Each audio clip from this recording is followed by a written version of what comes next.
She was one of very few who told stories that went outside the lines. What is your name, please? My name is Elinor Kaine. My name is Elinor Kaine. My name is Elinor Kaine. Please follow along with me, if you will, on this one, panel. I, Elinor Kaine, am involved in professional football. I don't play the game, I write about it. When I came across her name, I was like, wait, there was a woman writing about football in the mid-60s? You know, like, I need to know more about this person. Let's find out at once which one of these ladies actually has sufficient interest in the game of football. So will the Rio, Elinor Kaine, please stand up.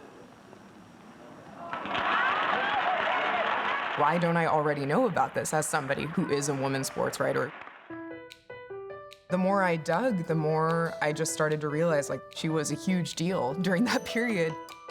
Throughout the 1960s, Elinor Kaine was a media phenomenon. Her columns were syndicated in over 60 newspapers. I was always writing. I always wanted to be a writer. I wanted to do something in sports writing, but it was really a tough entry at that time. I was in the advertising business, and I thought about getting started on my own, since no one would hire me. I'd been to so many sports editors. So I started my own football newsletter called Lineback. And I started by distributing it up and down 3rd Avenue in bars and restaurants, handing out hundreds of copies. Finally, I started to charge a nickel apiece. At one time, I got up to 12,000 circulation. Her newsletter was terrific to read because it was filled with all these snappers.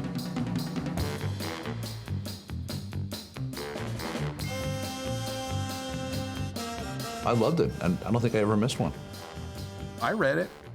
She had Pete Rozelle among her subscribers. As the newsletter became more popular, she gained more and more credibility, and from there, everything just exploded. There were profiles done on her in Vogue, in Harper's Bazaar. She was a very clever writer.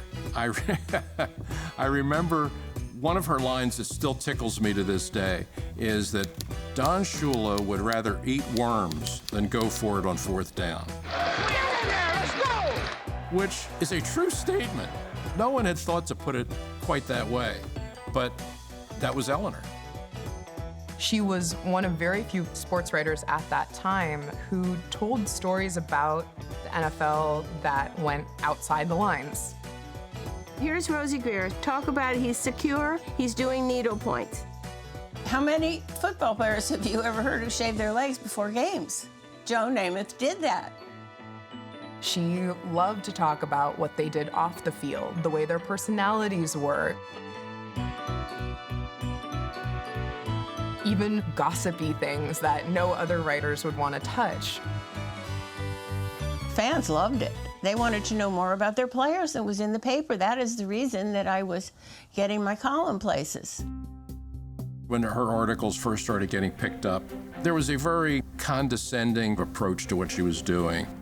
When she was picking games, it was the powder puff picker, that she was the Tokyo Rose of football, that she was this insidious figure that was trying to bring us all down, and it was so nonsensical. Elinor's depth of knowledge on football, the male writers found that intimidating. The football writers, they didn't want a girl in. In the beginning, I looked at her as everybody else did, you know, as a sort of hee-haw macho idiot. Who does she think she is? But as soon as I started reading it, I realized that this was very good stuff. But they didn't really know how serious she was. They were kind of dismissive and, oh, she's just one of those women that's trying to get in a press box. In 1969, that's exactly what she intended to do, when the Super Bowl champion New York Jets were set to face the New York Giants for the first time in NFL history. Everyone was really looking forward to it, and especially because of Namath. And so this was the first time that they were really getting into equal limelight with the Giants. So it was huge. Elinor wanted to cover this momentous game from inside the press box, a place she had never worked from before. She submitted a request for press credential, and she was told no. So what happened is that I sued them. everybody dropped out of the suit and said, okay, let her go in. Worst thing is that after they decided and promised and signed the forms, and did everything, they opened up an old newsreel platform from World War II and made me sit by myself on a folding chair underneath the press box where all the sports writers could look down on me, and go, ha ha, there she is. I got my picture in more papers for sitting there than if I had gone into the press box. She wrote about it for the first time. It really gained a ton of attention. It was hard, but I just wanted to have a good time, and I was so crazy about pro football, and it was so much fun.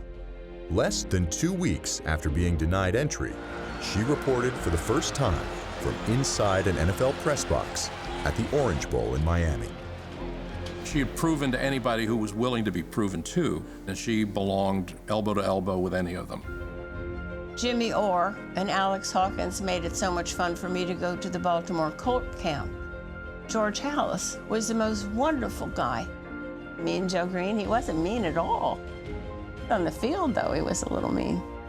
And there were people like that everywhere I went. In 1971, Elinor's career as a pro football writer ended when she moved to France with her husband. Now 85 and back in the U.S., Elinor is still obsessed with football, and she has found a new outlet for her quick wit.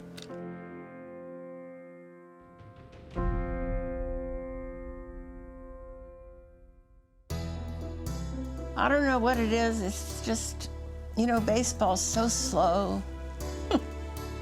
Hockey's so cold. Pro football, I liked everything about it because it's my favorite thing.